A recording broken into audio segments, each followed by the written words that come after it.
What's up, YouTube? Welcome to the Credit Plug channel where we talk about how to build credit, how to establish relationships with banks and financial institutions, and most importantly, how to get you access to high limit credit funding. If that's something you like to listen to, we welcome you to subscribe. Otherwise, you can support our channel if you like, share, or even comment down below. It helps our content get out to a wider audience, and we appreciate the support. Now, for today's video, I wanted to go over American Express and how you can build a relationship with American Express. Now, for those who've been following this channel for a while, we've documented kind of our journey with American Express. And just to recap, we have about, 9 accounts with American Express, including working capital. So the Plum card, which I've canceled, but also have the Amazon Business Credit Card, the Blue Cash Preferred, Delta Sky Miles, the Corporate Green Card, the Business Gold Card, Cash Magnet, Bonvoy, and the Platinum. So have extensive relationship with American Express, but I wanted to share some information on how to be able to build a relationship with American Express. Now, the way that you can build a relationship with American Express without having to undergo a hard credit check is, number one, if you attach yourself to an authorized user account. So basically becoming an authorized user on an existing American Express account. So that's one way. So if you have any relatives or friends who will add you onto their account, you can get into the American Express ecosystem, because what they're going to require when you're added as an AU is you're going to have to provide your name, your date of birth, and your social. So now they have your information. They can soft pull you periodically to see if you fit their underwriting criteria,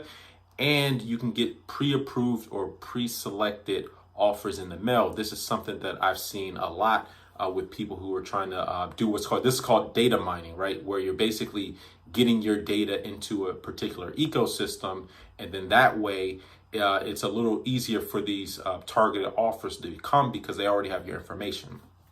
So that's number one.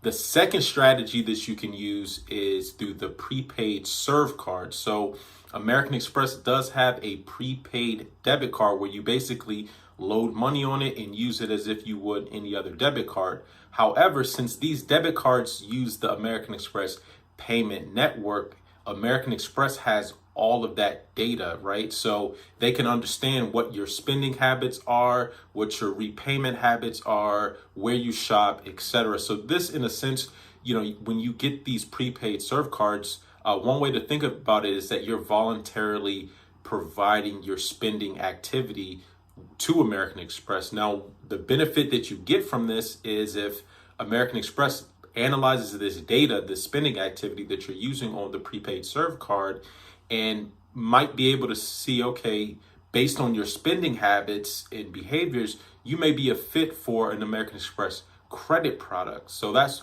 another strategy that you can use. And now number three is through an American Express savings account or money market account. So American Express has savings accounts, money market, as well as CD accounts. Now, whenever you're opening up any type of savings or demand deposit accounts where you're basically bringing money to the table, putting money into the financial institution, your risk rating is lowered because you're coming to the table with money already. So worst come to worst, they issue you a credit card, you have a savings account with an institution. If you don't pay the credit card, then, they can just, seize your savings, to kind of recoup if you don't repay. So by default, coming to the table with money, so putting money into a financial institution is going to lower your risk rating. So we just went over those three different strategies. So just to recap, one is American Express authorized user. Number two, prepaid serve card.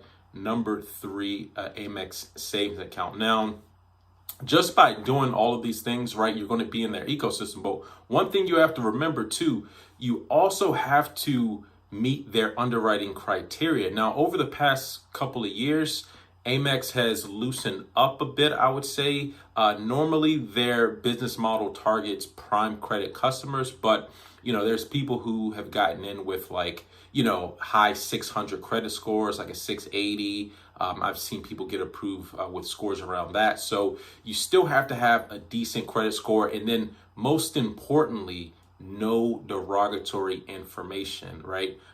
If you do get lucky and get approved for an American Express account with derogatory information, then likely what they will do is bucket you. And I'll probably do a complete video on what credit card bucketing is. But basically, it's when you're categorized as high risk or subprime versus being categorized as prime. So when you're bucketed into subprime, there's usually some type of derogatory information which has classified you as higher risk. And what will happen then is that they will cap your credit limit until your credit score improves. And sometimes, they may not even, raise your limits or anything like that, even after your credit has improved. So if you are considering applying to American Express, especially in today's climate, I would just urge you to make sure that your credit is clean. And then you could also implement these strategies that we just went over, and that will improve your chances of getting into American Express. So I hope this information is helpful. Anyone have any experience with American Express or want to input their comments, you could do so in the comment section right down below. And until next time, y'all take it easy, and we'll talk to you soon. Peace.